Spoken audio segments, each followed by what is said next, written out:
Sijaona kwanza wachezaji wao, hakuna hata mmoja ambaye anaanza kwenye kikosi cha kwanza cha TRA. Hakuna mchezaji wa Yanga anaanza kwenye kikosi cha Etienne na Iragiji, hakuna. Yani hapa mimi sijaona. Yani mimi sijaona. Akija na soko sema wachezaji wao wanaumwa. Mbona wamecheza leo? Mbona wamecheza? Sasa wengine wameumia, mbona wamecheza? Yani sisi hata ukija ukituambia mchezaji fulani hata kuwepo, sisi wenzako hatushtuki. Sisi wenzako hatushiki kabisa, kwa sababu nilichokuwa nakizungumza jana kwamba TRA ndio timu namba 1 barani Afrika. Yani TRA ndio namba 1. Kwanza Yanga nilimpa nafasi kubwa, nafasi 5. Yeye nafasi ya Afrika hii kwetu, kwani kuna Afrika nyingine zaidi ya tunaoishi? Hili bara. Bara la Afrika TRA ndio ndio namba 1. Yanga wamekosa wachezaji 7. Wachezaji 7 wamekosa wachezaji 7, wamekosa wachezaji kina nani? Wamewasajili nani wao wasajili? Sio wamesajili wachezaji wao wenyewe hapa. Waliocheza leo.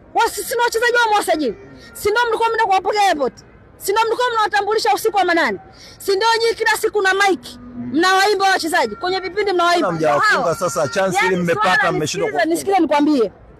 Ubora wa wachezaji wa TRA huwezi kwenda kuwahukumu kwa nini hatujafunga. Si unanielewa? Usihukumu kwamba kwa nini hatujashinda. Ndio maana nimekwambia sisi kama sisi tumeumia kupata pointi 1 kwa Yanga. Sisi tulikuwa tunataka tupate pointi 3 kama ambavyo tulipata mara ya kwanza. Lakini kwa sababu mpira wa miguu unazunguka, tutakutana nao tena. Lakini napenda kuambia hivi kitu kimoja. Hakuna mchezaji wa Yanga anaingia kwenye kikosi cha kwanza cha TRA. Hakuna. Umesema mkosa wachezaji wangapi leo? 7 tu. Katika hao 7 wanacheza wapi? Yaani wamesajiliwa wapi? Wanacheza ipi? Wanacheza ligi gani? Hii ya kwetu. Ya NBC. Kwanza ligi yetu bora sana. Ligi yetu bora mno, bora. Ligi yetu bora, na ndio maana tumesema TRA ni namba 1. Timu ambayo ni bora na inafanya vizuri katika ukanda huu wa Afrika.